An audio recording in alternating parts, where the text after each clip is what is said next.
চট্টগ্রামের পটিয়ায় নিখোঁজ ৫ বছরের শিশু জায়ানের বস্তাবন্দি মরদেহ উদ্ধার করেছে পুলিশ। আটক করা হয়েছে ৫ প্রতিবেশীকে। এ বিষয়ে আরও বিস্তারিত জানাতে যুক্ত হচ্ছেন সহকর্মী মামুনুর রশিদ অভি। কথা বলবো অভির সঙ্গে।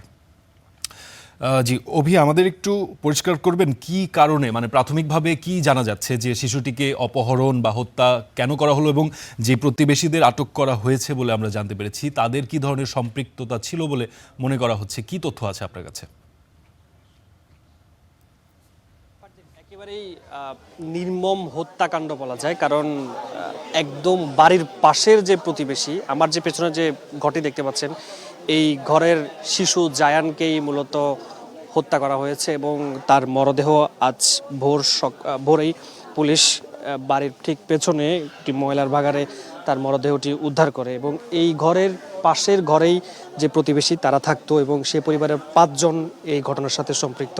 স্থানীয়রা বলছেন টাকা পয়সার ক্ষেত্রে, অর্থাৎ টাকার জন্য, টাকার লোভে পড়ে মূলত তাকে নিয়ে যাওয়া হয়েছে। এবং আমরা দেখেছি যেহেতু মঙ্গলবার দুপুর থেকেই সেই শিশুটি জায়ান নিখোঁজ ছিল এবং তার ২ ঘন্টার মাথায় তাদের ঘরের ভেতরে একটি চিরকুট ছিল যেখানে ৩ লক্ষ টাকা দাবি করে তার মুক্তিপণ দাবি করেছিল এবং পরবর্তীতে সেটি একদিনের ব্যবধানেই তার মরদেহ উদ্ধার করে পুলিশ। এবং তার পরিবারের সদস্য যারা রয়েছেন সবাই একেবারে শোকে স্তব্ধ, কেউই আসলে কোনো কথাই বলতে পারছিলেন না, কারণ একেবারে ঘরের পাশে একজন প্রতিবেশী যাদের পুরো পরিবারের সদস্যরা এই হত্যাকাণ্ডের সাথে জড়িত, সে কারণেই তারা এটি কোনোভাবে আসলে মানতেই পারছেন না যে সবসময় তাদের ঘরে আসা যাওয়া করতেন, বিভিন্ন বিপদে তারা সহযোগিতার হাত বাড়িয়ে দিয়েছিলেন এবং যে কোনো কাজে তাদেরকে আসলে বিভিন্নভাবে সহযোগিতা করতেন। সেই পরিবারের সদস্যরাই তাদের সন্তানকে এভাবে হত্যা করবে তারা আসলে এটি ভাবতেই পারছিলেন না এবং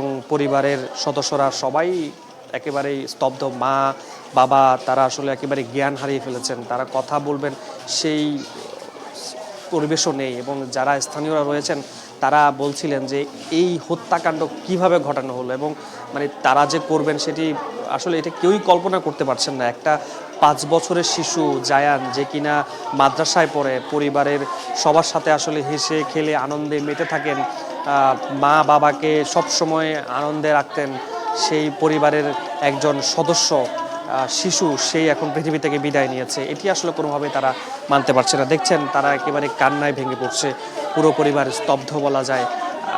পুলিশ এরই মধ্যে এই একই পরিবারের ৫ জনকে গ্রেফতার করেছে। পরবর্তীতে আমরা একটু কথা বলতে চাই। দেখছেন জানেন মানে কেন এই ঘটনাটা ঘটনা আপনাদের বাড়ির পাশেই? জানি না, ওদের সাথে আমাদের কোনো শত্রু বা কোনো কিছু ছিল না ওদের সাথে, একদম আপন। ওরা আমাদের আমার জালের ছুটের একটা মেয়ে আছে, ওটাকে নিয়ে যায়। আমার বাচ্চারা ওদের বাসায় গিয়ে টিভি দেখে, ওনারা খাওয়ায় দাওয়ায় ওদের সাথে খেলে, ওনাকে ফুফি বলে ডাকে, যে মেয়েটা নিয়ে গেছে ওনাকে ফুফি বলে ডাকে ওদের বাসায়। এখন কিছু বুঝতেছি না কি জন্য কি করছে কি করছে, কিছু পাচ্ছি না। ওনারা আমাদেরকে বলছে, জিজ্ঞেস করছে, ও দাঁড়াইছে ওখানে, ওকে বলছে হ্যাঁ তুমি জায়ানকে দেখছো? ও বলছে ওদিকে কোন একটা ছেলে ডাকছে, ওই বলে ডাকছে, ও হচ্ছে বায়া বলে চলে গেছে, দূরে চলে গেছে। এরপর থেকে আর খুঁজতেছে, ওকে পাচ্ছি না।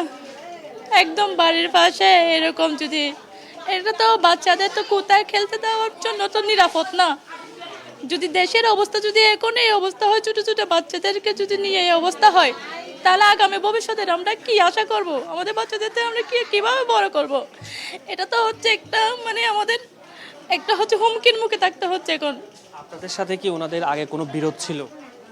আগে হচ্ছে আমার বিয়ে হয়েছে, এখন হচ্ছে 10 বছর হচ্ছে। এখন তো আমি জানি না সেটা, এমনি তো সেটা আমার একটু আপনার সাথে কথা বলতে চাই। এই যে একটা শিশুকে এভাবে মেরে ফেললো, আপনারা কি কখনো টের পেয়েছেন? উনি তো আপনাদের বাসায় সবসময় আসা যাওয়া করতো।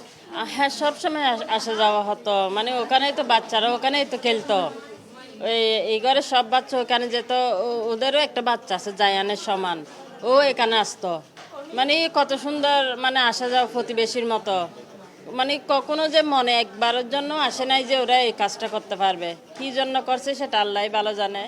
ওরা ওদের ভিতরে কি শত্রুতা আমরা না মনে করছি সহজ সরলভাবে নিচ্ছি, কিন্তু ওরা তো সেটা সহজ সরলভাবে নিয়ে নেয়। অবশ্যই বিচার চাই, বিচার চাইবে না কেন? ফাঁসি চাই, ফাঁসি চাই আমরা।